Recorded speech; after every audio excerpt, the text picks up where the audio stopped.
Hi everybody, welcome to this video here on G4G.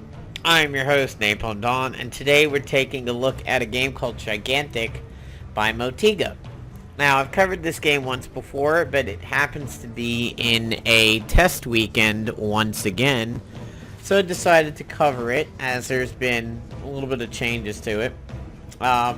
Unfortunately for me, the account on the PC is not quite as advanced as my account on Xbox. So on my Xbox One, I'm like level 8 and I'm just considerably more advanced than I am over here, but that is originally because it was going to be on Windows 10 and Xbox One, but then Motiga went ahead and partnered up with PWE, Perfect World Entertainment, who is putting the game out through the Arc launcher, and now it's going to be on more systems and Windows, period. So one of the things I want to show you guys is a little bit of a video bug that is going on right now. When I set it to the highest resolution that I can, there's a boundary issue. As you can see on the top and the left, I'm looking good. I can't break the borders of this really heavy letterboxing, but on the bottom, I can only go down this far, and I can only go to the right this far. So there is a weird boundary issue going on here. If I change the video options to be 1680, and by the way, this only happens when it is full screen. Top and left are still okay, but now I actually go off the screen on the bottom and the right. I would rather that than hitting the boundary, because I don't go off too far, so I move my mouse very far to the right. If I start moving it back now, you see it comes into frame pretty quickly, but there's something wrong. I've reported it to them, to Motiga once before at the end of their last Windows beta. Unfortunately, at the time that I reported it, they were like, well, you know, the beta test is over, so we're canceling all tickets. Unfortunately, that backfired on them because now it's never been fixed. This is a GTX 960. I have a dual monitor setup, but this is contained all within one window. So, first thing I want to show you guys is the Creatures tab. For the Creatures tab, there will eventually be more creatures over here, but there are categories. We have the Healy Trees, the Attacking Dogs, the Cyclopses, and the Drakes. An average player starts off with 1, 2, 3 of these. And the second level ones, and these are the ones that you will buy when you start building up your currency, they're not necessarily better so much as they are different. There are times where they are quote-unquote better, like the Fire Drake going to the Storm Drake, the hit points go up, but on some of these, the amount of focus that it takes to summon them out on the field is greater. So that's 1, but then that's 2. So let me drop the master a little bit, because the music and the sound effects have gotten loud. If you had run the beta at one time before, your controls are going to get reset. Here in the shop, you can get boosts to your crowns and boosts to prestige. If you go over to heroes, this is where you can see the heroes that are currently available. There is another one that made a brief appearance on the Xbox. I think it was called Pangu or Pangu. He was kind of like an abominable snowman type dude. Supposedly he was only available for developers, but he was out in the game for a little while and then he disappeared. I'm not really too sure what's happening to him. This game is a third-person shooter with medium MOBA elements, whereas you could say Battleborn is maybe a little light on MOBA, or medium also, depending upon your perspective, and Paragon is high on MOBA elements. I would say this game is light. You don't push with any waves. There are no creeps. But you do summon and kill creatures out there on the field. And you do have push-pull type objectives. You have points on the map where you can summon creatures, and controlling as many of those as possible and having your creatures there be good. So, Lord KNOSSOS is a bruiser, a little bit more of a bruiser than a tank. I would say equivalent to Sonya in Heroes of the Storm. He's very mobile. And by the way, the game is now starting to get skins, and we'll go over that. The skins are really good in this game. They're very different from their originals, so you feel like you're getting some bang for your buck. BECKETT is the typical, even though this is a third-person shooter, BECKETT is about as close as you can get to being your standard FPS kind of guy, like Soldier 76 over in Overwatch, or Oscar Mike over in Battleborn. Pretty high mobility, decent offense, a little low on the defense over there. He switches between machine guns to a slower fire cannon, throws grenades, he jetpacks, he has an airstrike similar to Oscar Mike. Margrave is about as tanky as you're going to get. He has no real range. He has some mobility with his charge and his leap. Basically, he's just a big fat tank with a kind of Reinhardt-ish shield. And I think BECKETT has a skin. Yeah. So as you can see, I mean, this BECKETT looks very different from that BECKETT. I mean, you're going to know that it's still a BECKETT when you see it out on the field, but at least you're going to know, like, wow, that one's really different. IMANI is a straight-up sniper. She is pretty similar to Widowmaker in Overwatch. She has a burst shot when not zoomed, and then she zooms in for single-shot, higher-powered scope shots over there. What happens with her when she zooms, though, it's going to play with your muscle memory a little bit. The reason being is that when she zooms in, the right click zooms in all the way instantly. And if you were to hold it down, you zoom in, you zoom out, you zoom in, you zoom out, you have to just tap it and then let it go to its full zoom and then make your shot. This is not a game where you have to hold it down to zoom, so that may play with your muscle memory just a little bit. She can also change up her ammo to be boom bolts, which do more damage and apply burning. She drops a smoke bomb to get out of trouble, and her ultimate is a 3-shot zoomed in sniper shot. TYTO to Swift is one of the most mobile heroes in the game. There's one person that I actually consider a bit more mobile, even though his bars rank a little bit lower. He has a lot of basically distance melee attacks or mobility attacks over here, including sending out his little fox dog thing over there.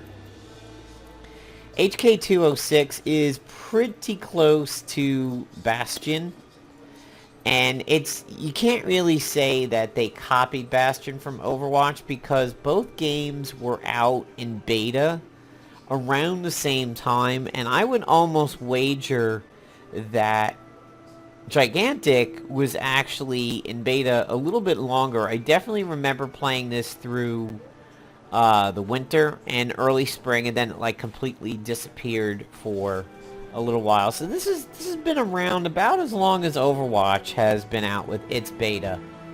But he has a powerful railgun attack, a constant stream of bullets without a need for a recharge, mortar shot, fortify is his tank mode, then he has a barrage of missiles. TRIPP he's got an alternate skin too, and again, you know it's a TRIPP, but it's so very different. TRIPP is who I would consider a little bit more mobile than TYTO, even though he has a little chunk of the bar missing. He's kind of the Zeratul of the game. He has very, very fast melee attacks when he's in close. He throws daggers at range that bleed. He can get in and out of combat with electric slide. And he has flash dance where he becomes invisible. I like to not go in with flash dance, but have it up to get out. Because he's a little squishy, as you can see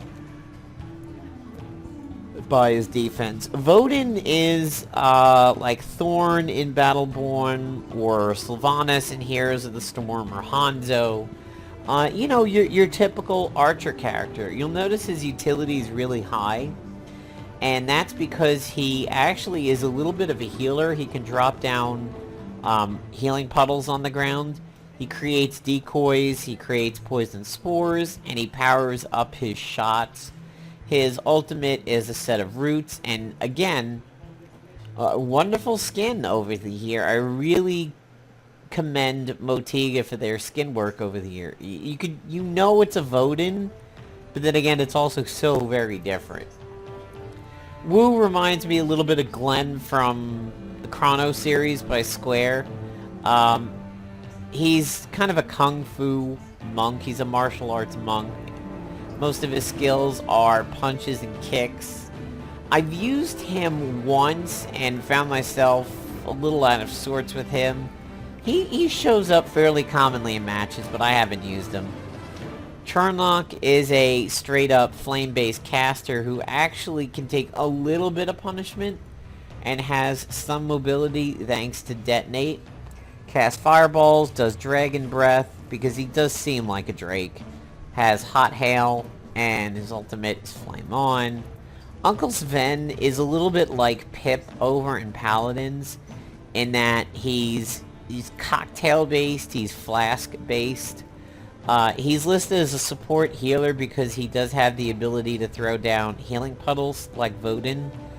His normal attack is a fire flask. He has a armor reducing acid flask and a slowing elastic ooze. He also has a crowd control where he basically sheeps people for his ultimate. He's got another skin too that just straight up Humpty Dumpty at that point. Mozu is a goblin that is a caster, considerably more mobile than our last little flamey one. Pretty high offense, picked a lot. Really annoying, just kind of sits at the midline to the back line and just peppers at ranged. Got a magic bolt and a tractor beam that slows enemies, a vortex that deflects projectiles, and a dimension door that allows her or it to teleport. I don't think... yeah, no alternate skin there. Vidasi is a little bit like Zenyatta in Overwatch, in that her orbs do damage or heal. However, her orbs are made from her own life essence, so when she creates the orbs, they gradually drain health.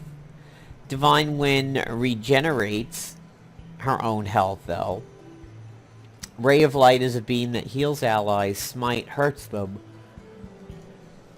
And then Sanctum of Faith is actually fairly similar to Zenyatta's ultimate. Here's Griselma, another one that's picked fairly frequently. She is considered a summoner. She's got a Yeti skin. I mean, again, very Griselma, but very different. I mean, even the weapon changes at this point into... wow, what? Wait a minute. Her hand is through the rod?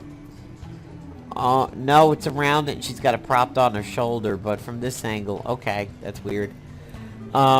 Reach Out, a beam attack that does modest damage. Your Portal Beast prioritized the target. Portal Beast is a summon, it's like a turret. Rift Zone creates cracked armor. Displacement, you disappear into a portal and regain health. You can exit the portal early if you choose, and Abyss creates a trap. XENOBIA is somebody that I'm familiar with. I've played her fairly frequently. I call her Squid Lady. No skins for her. She has a straight up beam that deals damage but heals her while it's beaming. Word of Sprite is a homing projectile that cracks armor. Wave of Sorrow is a knock-up and weaken. Mark of Despair is a bubble that slows. And Cursed Soul stuns people. And that's what the disable is, and it drains hit points from them. She's got some pretty good talents.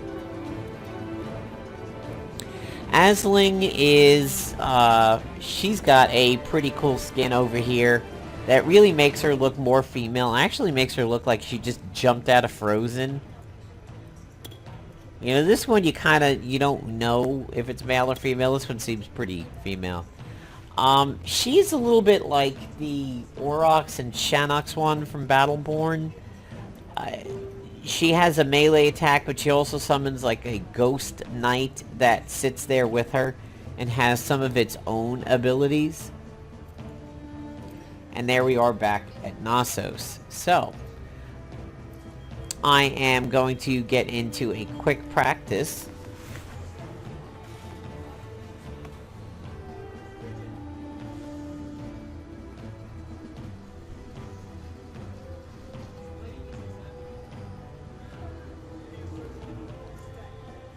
And I'll show you here a little bit of what you can do. So, I am going to go ahead and pick XENOBIA. She has no alternate skins or weapons or anything. So, you always start off on your ship, and there is your guardian if you happen to get the good guy guardian, the fat eagle pigeon. And then the bad guy guardian is like a snake dragon. In practice, moving over here, we'll summon Voden to chill out with me. And I'm starting off at level 10, so I'm going to go ahead and sort out my abilities.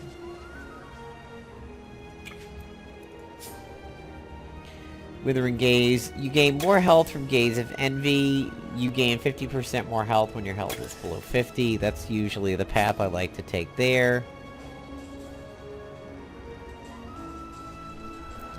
Demoralizing Cry is pretty good because it is homing. And on hit, gain health while you drain the speed from them. So again, makes her very hardy. Here is towards her ultimate. And do the healing out of combat. Wave of Sorrow moves enemies or launches on hit. And as you can see the path over here. So I do Sorrow's Wake so that I can get to the hit point generation over there. And Mark of Despair is a bigger area. So I'm going to go ahead and summon a creature to play around with. Now, you can dodge back, left, and right in this game, which uses a bit of your stamina, which is on the right part of the ring HUD over there. Here's her standard attack beam, which is doing damage and returning health to me, which is why you see the green ring going up. There's the weakness. There's the cracked armor.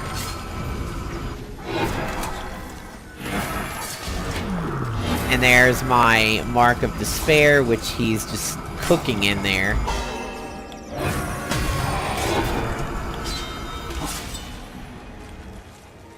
So that's kind of an example of what it would be like to fight a PvE creature. And then you build up towards your ultimate. That's what the 1 is over there. I have a focus, so I would be able to either use my ultimate or summon a creature at a creature point out on the map.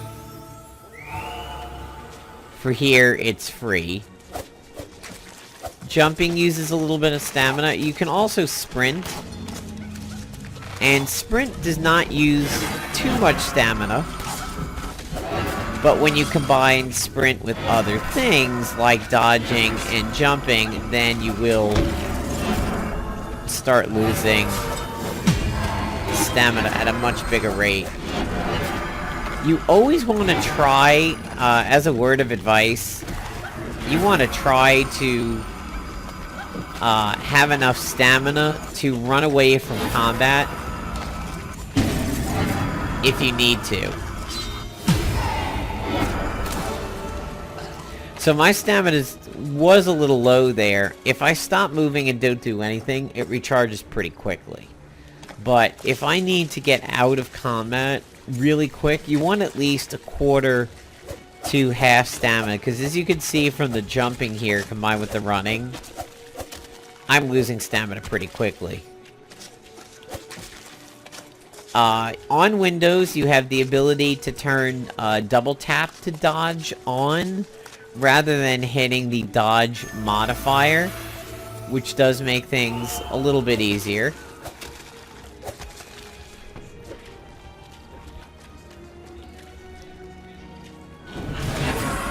And here's her ultimate.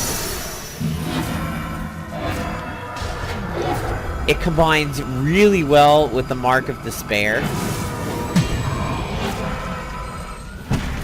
And if you notice right at my reticle over there, there are numbers. Those are the cooldowns of my ability, so I can really keep my focus in a good spot if I wanted to.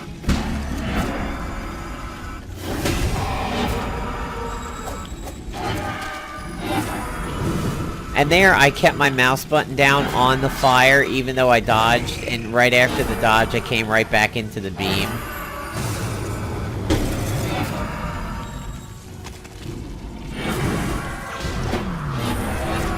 Now, if this guy was about ready to beat me, and I feel that I'm overpowered, I'd be having a major issue getting out of this, because my stamina is garbage.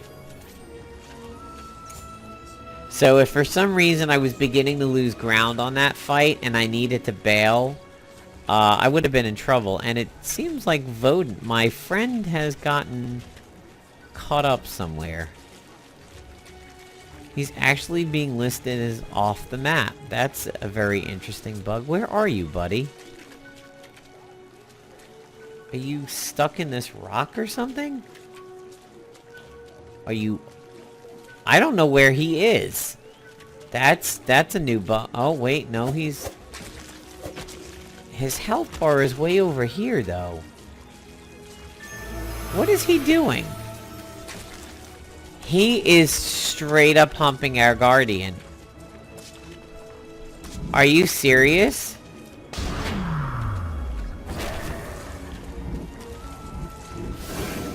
Wow, he is just like, Mom? Now he's finally going. That was an interesting bug. Can't say I've ever seen that before. We're gonna get really fancy and summon a Drake now. This thing rightfully should kick my ass. And it certainly is. I've never actually fought a Drake out on the field yet.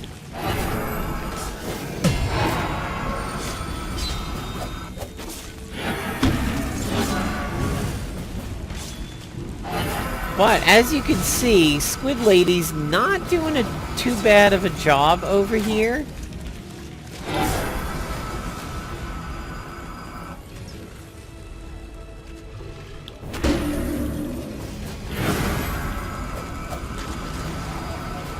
As you can see, I'm not really being too mobile, so my stamina's staying pretty good, but I'm paying for it in health a little bit.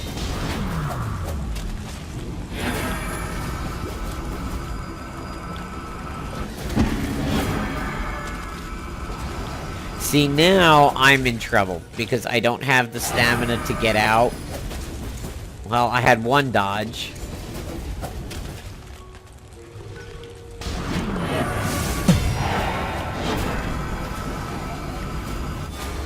Yeah.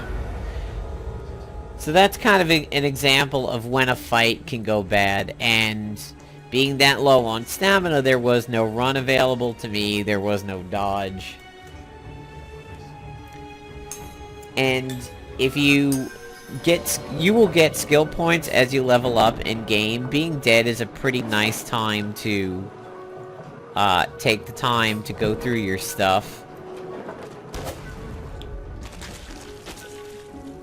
Fat pigeon eagle. So that's what Paladins is all about. It is a third-person shooter with some slight MOBA elements to it. It's a lot of fun. Of course, there are people who are concerned with the fact that PWE is handling the distribution of it. Some people consider PWE fairly cursed when it comes to things. I had a few years of playing Blacklight Retribution with them, and I enjoyed it immensely. But now it is through somebody else. I think the Dungeons and Dragons game is Neverwinter's still going pretty well for them, so they can't be all bad. But yeah, some people consider PWE pretty cursed. But it is available on consoles. I know it will be available for Windows through the ARC client, ARC. It will definitely be on the Xbox One. Maybe even on the Windows Store itself, the Windows 10 Store. As to whether or not it will be on the PlayStation 4, I think it will be, now that they've struck some distribution deals. But I hope you like the game. Check it out. See you, everybody.